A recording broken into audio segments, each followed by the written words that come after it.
am Grishma, belongs to CSE section from Mahashankara Institute of Technology. Today I am going to discuss about introduction of software engineering.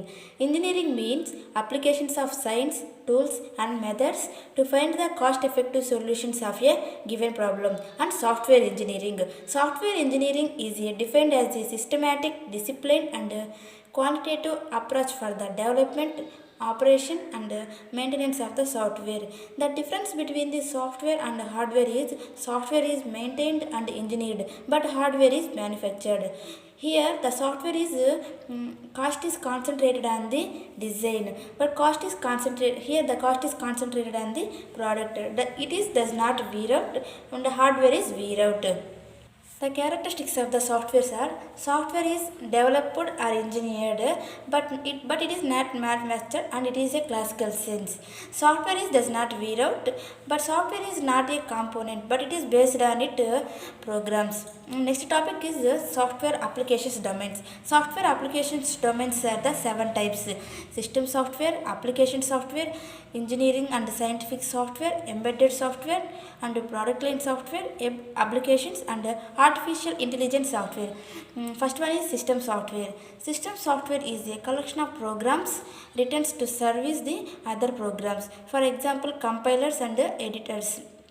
Application software.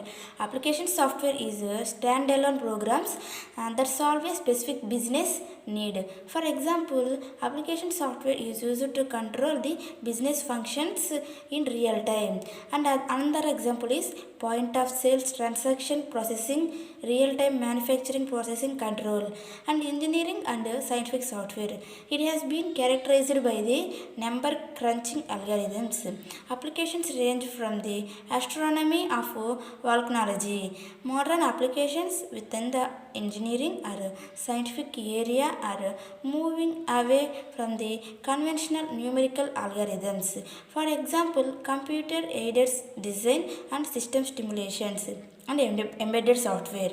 Embedded software resides within a product or system and is used to implement and control the features and functions for the industries, and it is for the system itself.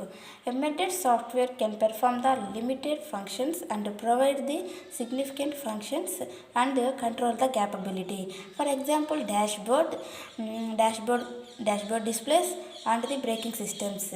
Product line software.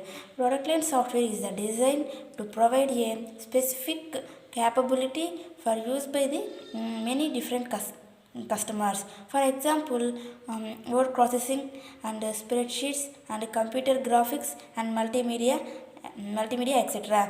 Next one is web applications. Web applications are also called as the web apps, and it network centering software category, space wide array of applications. And artificial intelligence software. It makes use of non-numerical algorithms to solve the complex problems that are not amenable to the competitions or straightforward analysis. For example, expert systems patterns and the recognition of artificial neural networks.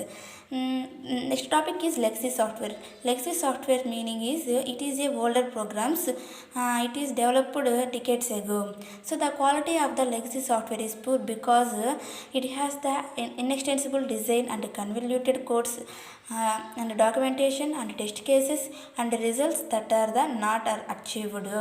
As the time passes, legacy systems are evolved due to the following reasons. The software must be adapted to meet the needs of the new computing environment.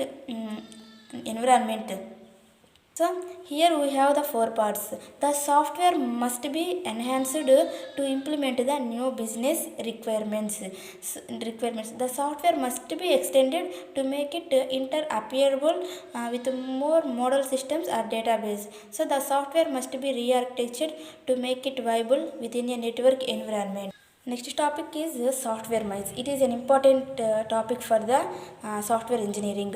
Software myth meaning is misbelief. Software myths are the erroneous beliefs about the software and the process that is used to build it. We have three categories in software myths. First one is custom management myths.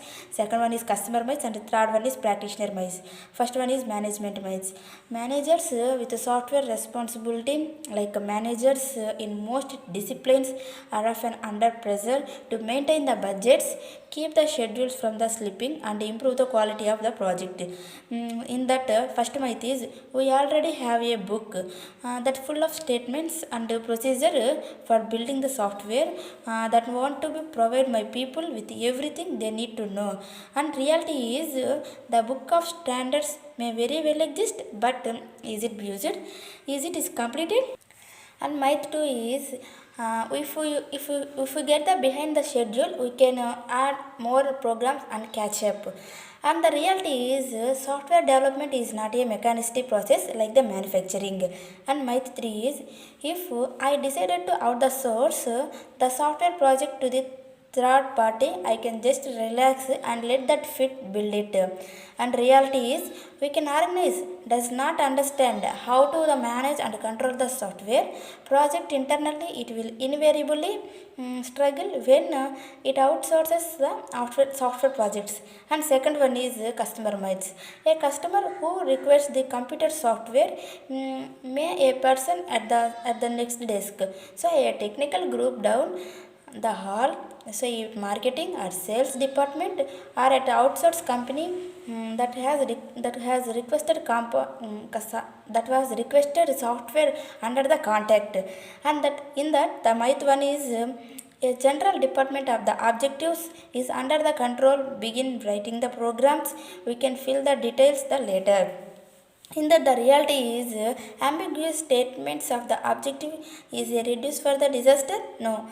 Myth 2 is software requirements continually change, but change can be easily accommodated because the software is the flexible. In that the reality is when the requirement the change are requested early or cost impact it the reality small. Third one is practitioner myths. Myths that are still believed by the software practitioners have been fostered over the 50 years of programming culture. Old ways and attitudes die hard. Once you write the program and get it worth and job is done. In that the first myth is and until I get the program running, I have no of assessing its quality. So in that the reality is quality of program is main feature, so we have maintaining at the starting of the program itself. In that the myth 2 is the only deliverable work is product for a successful project is the working program. In that the reality is a working program only one part of a software configuration that includes the many elements. And third myth is software engineering will make a treat will make the create the unnecessary documentation. But the reality is software engineering is not about the creating the documents, it is about the creating the quality products. Thank you.